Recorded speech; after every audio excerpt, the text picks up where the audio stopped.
C'est une histoire d'amour entre deux élus de la République française, elle de gauche, lui de droite, elle d'origine plutôt modeste, lui issu d'une vieille famille aristocrate. Et tout cela prend place sur les deux derniers quinquennats, ceux d'avant celui d'Emmanuel Macron. Car ce qui se dessine en creux de ce roman, c'est la réalité de la politique, la cruauté du pouvoir, la désillusion, peut-être idéologique. Aucun nom n'est donné, mais on y reconnaît par exemple Nicolas Sarkozy, François Hollande, peu épargnés. Merci Aurélie Filippetti d'être avec nous. Vous êtes romancière, professeure, ancienne ministre de la Culture de François Hollande. Vous publiez donc ce livre, Les idéaux, aux éditions Fayard. Vous puisez dans votre expérience du pouvoir, dans votre expérience personnelle aussi, pour écrire ce livre, ce roman, qui rappelle beaucoup aussi le couple que vous avez formé avec un élu de droite, Frédéric de Saint-Cernin. Pourquoi d'abord avoir choisi la forme du roman? Pourquoi la fiction? Parce que dans un roman, on a beaucoup plus de liberté que dans un essai ou dans une chronique.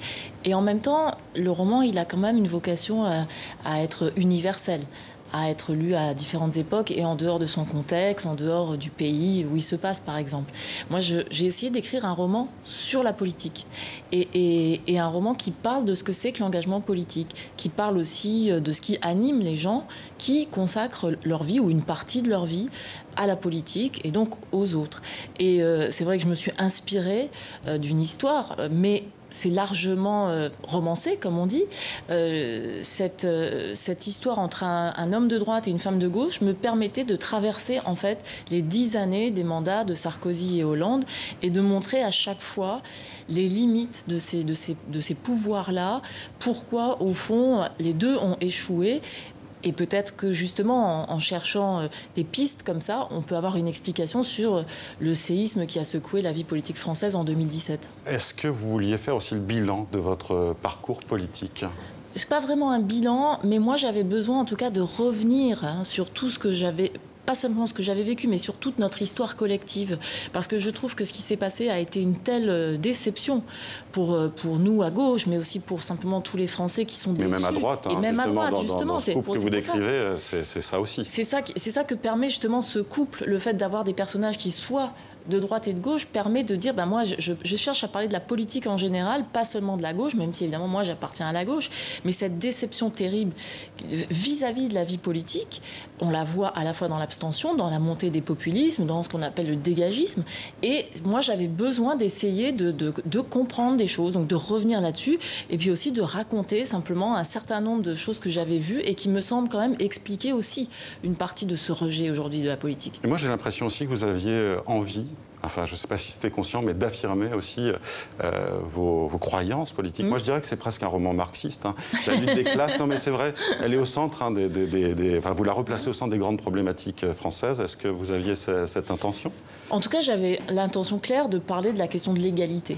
Parce que pour moi, elle est vraiment oubliée, totalement oubliée aujourd'hui dans nos démocraties, alors que pourtant c'est l'un des piliers de la démocratie. Et donc cette question de l'égalité, oui, elle me semble malmenée, et elle me semble malmenée parce que souvent, aujourd'hui, par exemple, on vit dans un monde où il y a ce que j'appelle les inégaux, c'est-à-dire des gens une majuscule, avec une majuscule, qui s'opposent aux idéaux, en fait, parce que c'est des gens tellement riches, ceux qui ont bénéficié de la crise depuis 10 ans, par exemple, ceux qui vivent dans des conditions complètement délirantes,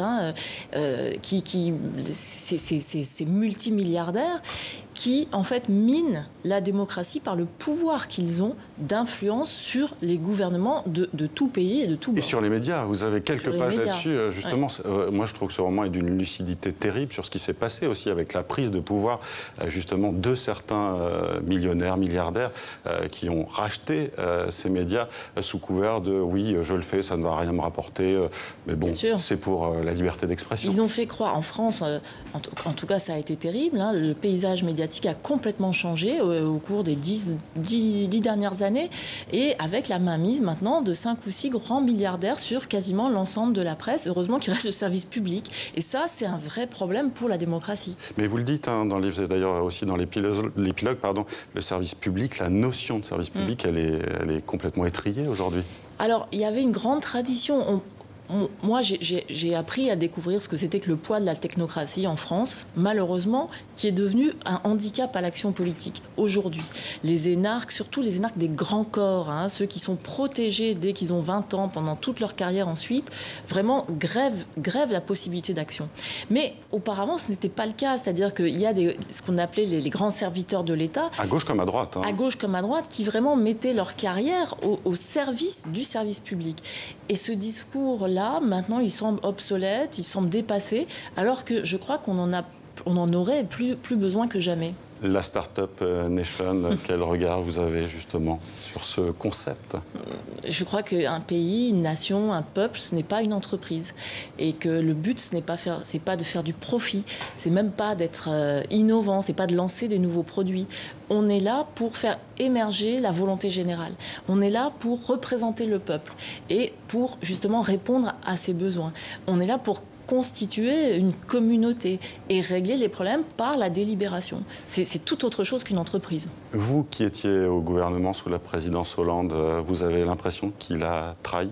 Il y a quelques pages, on reconnaît, vous ne le nommez pas François Hollande, vous le dites fasciné par la bourgeoisie, une envie d'être aimé, mais qui ne s'est pas non plus tranché. Cet homme est un mystère.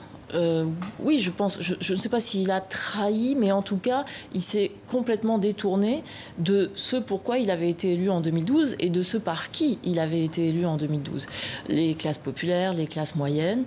Et finalement, il a été lui aussi, comme Nicolas Sarkozy avant lui, comme d'autres, le prisonnier ou le jouet de certaines forces de l'argent qui en fait avaient table ouverte à l'Élysée avec lui comme ils l'ont eu par le passé et comme ils l'ont aujourd'hui. Et ça, je crois que c'est très très dangereux. En tout cas, voilà, pour moi, ça a été évidemment une déception. Ouais. C'est lui qui a ouvert la voie justement à l'arrivée d'Emmanuel Macron au pouvoir, selon vous? Je pense que c'est lui qui l'a fait ce qu'il est aujourd'hui, mais en même temps, c'est aussi le bilan de toutes ces années d'échecs, d'incapacité des dirigeants à vraiment, finalement, s'intéresser à ce que souhaite le peuple et à ce qui est bon aussi collectivement. Mais l'incapacité, elle n'est pas seulement en France. On le voit au sein de l'Union européenne, on est dans une incapacité politique terrible aussi. On voit aussi que, avec ce personnage double qui est dans le livre, tous les questionnements aussi que vous avez sans doute eus en tant qu'élu, en tant que ministre. Vous êtes parti, vous d'ailleurs. Oui, ouais. Oui, j'ai quitté le gouvernement fin août. On vous a qualifié de frondeuse. Hein. Fin août 2014, on nous a qualifiés de frondeurs, comme si... Vous étiez plusieurs, oui. Oui, comme si on était finalement sous l'Ancien Régime, parce que la fronde, c'est quand même sous l'Ancien Régime, et comme si, au fond, un élu n'était pas là pour exercer sa liberté de conscience profondément au nom, justement, des idéaux pour lesquels il a été élu. Moi, je considère que, au fond, d'avoir, par exemple, de nous être opposés à la déchéance de nationalité, c'était dans notre mandat quand on a été élus en 2012, tous.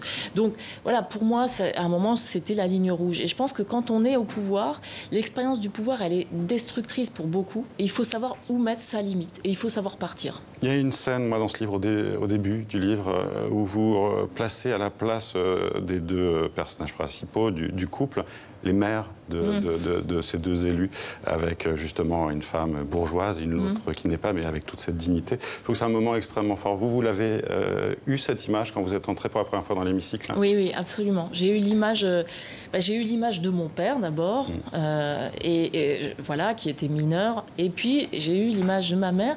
Et en fait, ce que je me disais, c'est que quels que soient nos milieux sociaux d'origine, pour le coup, et nos partis, nos mères n'auraient sans doute jamais pu être à nos places. Et la place des femmes en politique, la difficulté, même encore aujourd'hui, malgré les progrès qu'il y a eu, cette espèce de tabou qu'il y a encore sur le rapport des femmes avec le pouvoir, c'est aussi un des sujets du livre.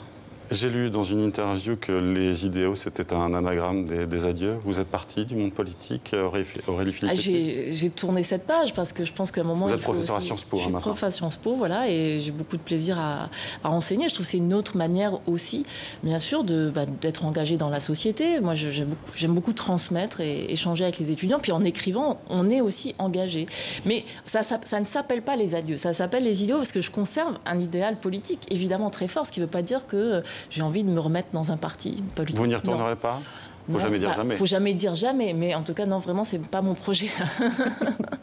Merci Aurélie Filippetti d'être venue sur notre plateau. Je rappelle donc que votre livre, Les idéaux, est publié aux éditions Fayard. Merci d'avoir été avec nous.